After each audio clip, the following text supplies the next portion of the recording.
Wailul lilladzi yuhaddisu fayakdzibu liyudhika bil qaum. Wailun lahu, wailun lahu. Jadi bohong itu walaupun untuk kerei oleh Rasul ditandaskan wailun, itu celaka, wail, ataupun kecelakaan atau kehancuran. Lilladzi yuhaddisu, bagi orang yang bicara, fayakdzibu, kemudian dia bohong. Kenapa bikin cerita bohong? Liyudhika bihil qaum, supaya orang yang syirikin, supaya bikin ketawa, lalu kita bikin cerita bohong. Maka Rasul mengembalikan kembali lagi nyebut wailun lahu, wailun lahu.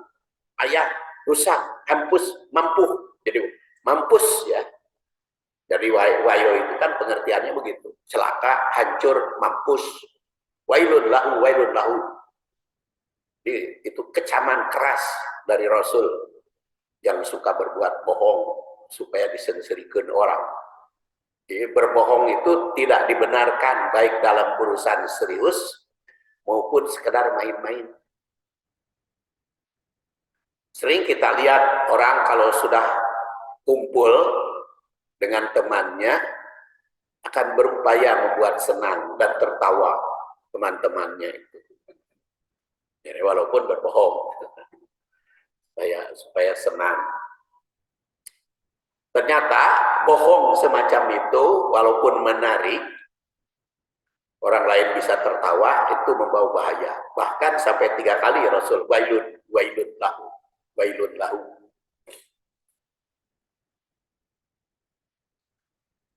Kata orang, lisan adalah daging yang tak bertulang. Apabila manusia tidak menjaga lisannya, maka kebinasaan yang dapat. Ingat selalu, tidak ada satu ucapan pun yang keluar dari mulut kecuali ada malaikat yang mencatat. Apapun yang kita ucapkan kan dicatat oleh para malaikat. Jadi jangan dianggap sepele ucapan itu. Ma yalfidu min qaulin illa ladaihi raqibun atid. Ya, ada suatu ucapan pun yang diucapkannya melainkan ada di dekatnya itu malaikat. Quran surat Qaf. Berdasar ayat ini jelas dan tegas bahwa ucapan manusia itu diawasi dan dicatat malaikat. Jadi jika ada bohong, maka kebohongan itu pun diketahui. Malaikat dicatat. Kebohongan tersebut akan diungkapkan malaikat pada suatu saat. Walaupun di dunia kene, akhirnya makan kapang ieu bohong. Lillah mah. Walaupun geus ahli gitu kebohongan, tapi akhirnya kapan aku ahli. Manusia yang berbohong itu kan selalu menutupi kebohongannya di bohong yang lain, akhirnya terungkap yang lama-kelamaan menimbulkan asfala safilin. Alaihissallahu bi ahkamil hakimin. Perkataan alaisa merupakan kalimat istifham atau kalimat tanya kedua. Kalau tadi pamayukat dibuka batu bidin, kemudian pertanyaan alaihissallahu bi ahkamil hakimin. Apakah alaisa tidak, apakah bukan Allah bi ahkamil hakimin, hakim yang paling adil menetapkan keputusan yang menghukum segala apapun hidup selama hidup di dunia ini, di akhirat kelak. Jadi makanya kan hakim juga mengemukakan aku memutuskan ya berdasar fakta persidangan, keadilan benar memang kewek ku Allah kan gitu. Dan itu bukan hanya hakim sekarang, Rasul sendiri mengatakan kan, hakabtu bima sami'tu. Aku memutus berdasar fakta persidangan yang aku dengar. Tapi ingat, kalau ada yang bohong, kata Rasulullah, tidak sepeser pun akibat kebohongan kecuali membawa ke neraka. Ibnu Al-Jauzi itu mengutip pendapat kepada Ahkamul Hakim itu sebagai bukankah hakim yang tertinggi yang paling adil, paling bijaksana. Ahkamul Hakim itu paling bijaksana kan biasanya orang mah bijaksana teh supaya tidak adil, punten we nyugunkeun kebijaksanaan. Nah, nyugunkeun kebijaksanaan teh agar tidak adil. Padahal itu sebetulnya Allah yang bijaksana. Dalam membagi waris kan sering itu. Ya, kita bagi waris antara laki-laki dan perempuan. Ayo mah orang bagikan secara adil. Justru itu adil, tapi bagi rata teh antara laki-laki dan perempuan. Kan kalau ada pertanyaan, kumaha cenah lamun ngabagi harta teh anak laki jeung awewe dibagikan secara adil. Justru cek abdi mah eta teh teu adil lamun disaruakeun teh. Nya ieu mah kebijaksanaan we. Justru teu bijaksana. Da Allah yang Maha bijaksana mah. Jadi pada dasarnya kan bagi warisnya laki-laki itu selalu dapat 2 kali perempuan. Jadi pada dasarnya kecuali hal tertentu aja sama itu umpamanya saudara 1000 gitu ya, itu sama. Tapi pada dasar itu berbeda gitu. Suami dengan istri umpamanya punya anak ya, anak kita itu meninggal tidak punya anak. Kita punya anak dan anak kita meninggal belum punya anak, kan warisnya orang tua, bapak dan ibu. Maka ibu 1/3, bapak 2/3, sudah lihat 2 kali. Suami meninggal tidak punya anak, istri 1/4. Tapi suami meninggal punya anak, istri 1/8. Tapi kalau sebaliknya, istri yang meninggal tidak punya anak, suami setengah, 2 kali kan. Nah, istrinya meninggal tapi punya anak, suami 1/4, terus jadi pada dasarnya hukum waris itu laki-laki itu 2 kali perempuan. Itu yang namanya adil. Ahkamul hakimin. Jadi kalau diratakan justru itu teu adil, teu bijaksana. Dampaknya banyak ya. Dampaknya banyak. Karena kan memang laki-laki teh dalam keluarga harus jadi pemimpin. Lamun jadi pemimpin ya harus punya harta kan.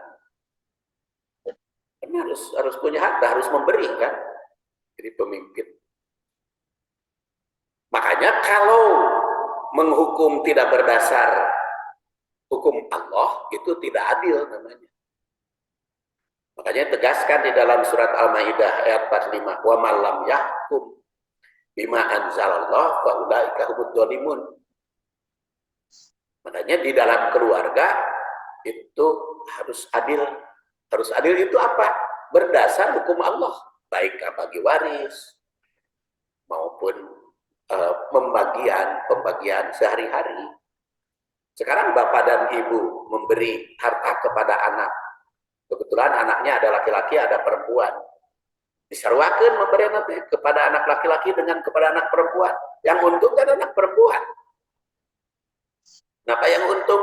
Dibere ku bapakna sarua jeung lalaki. Kemudian begitu pulang ke rumah dia, anu lalaki mah kudu mere ke anak pemajikan. Ayeuna perempuan teu kudu mere ka salakina. Berarti kan itu sudah tergambar ya. 10 juta ke anak laki-laki, ya 10 juta ke anak perempuan disaruakeun. Begitu anak laki-laki kita dapat 10 juta dibikeun ka istrina jeung ka pamajikan ka anaknya. Anu anak perempuan makan jadi milik dia dan teu wajib mereka suami bahkan ke anak. Jadi justru dibedakan itu yang adil teh bukan disaruakeun.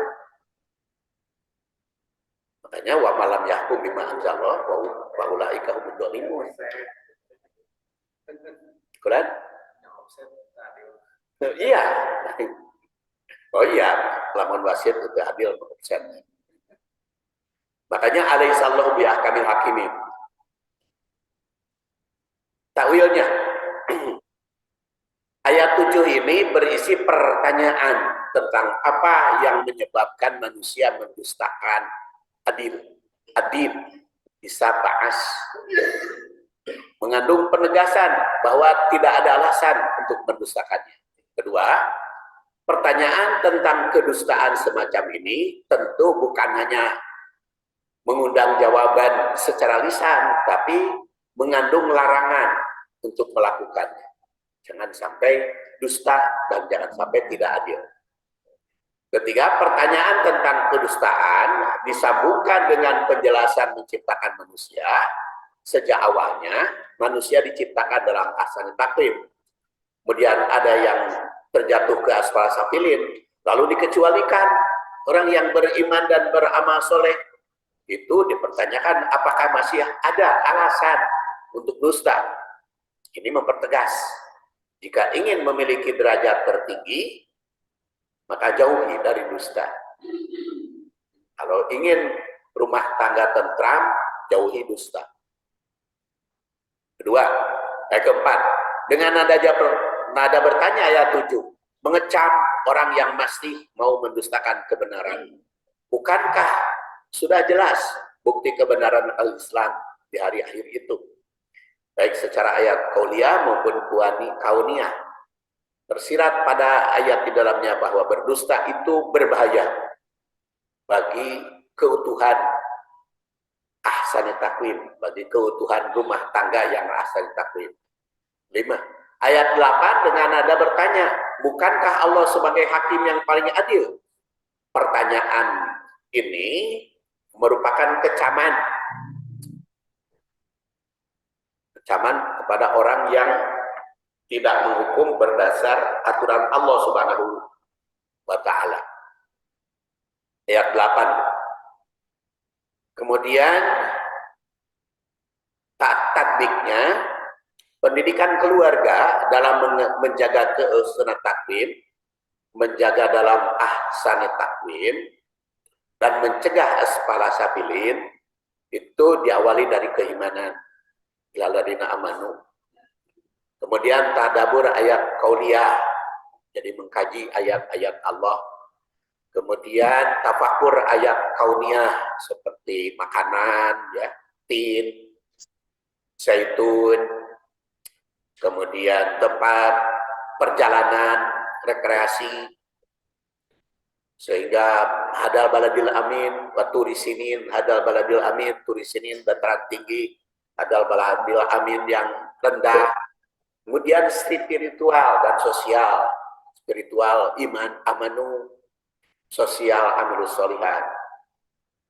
Kemudian kelima, amal soleh itu menjangkau baik diri sendiri, seperti disebut makanan, sesama manusia, seperti amal soleh, dan alam sekitar, seperti tin zaitun, turisinin, ada baladil amin. Kemudian keenam, menegakkan kejujuran, karena ahkamul hakimin, harus meniru Allah dalam berbuat adil. Menjauhi kedustaan, kama yukadzibuka ba'du bidin, menegakkan keadilan ahkamul hakimin, dan menjauhi kedaliman, karena lawan adil. Nah, bahaya berbohong sudah banyak, baik secara fisik maupun rohani, jasmani maupun rohani. Dan itu langkah-langkah menjaga keusunan takim juga sangat banyak dari surat At-Tin ini.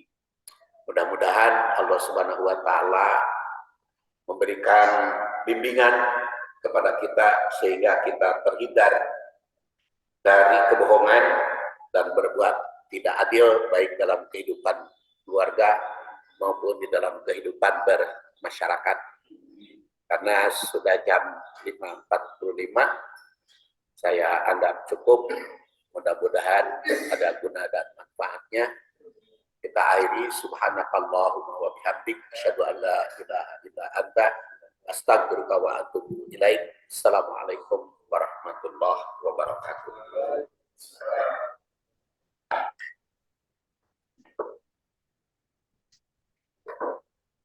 kasih kepada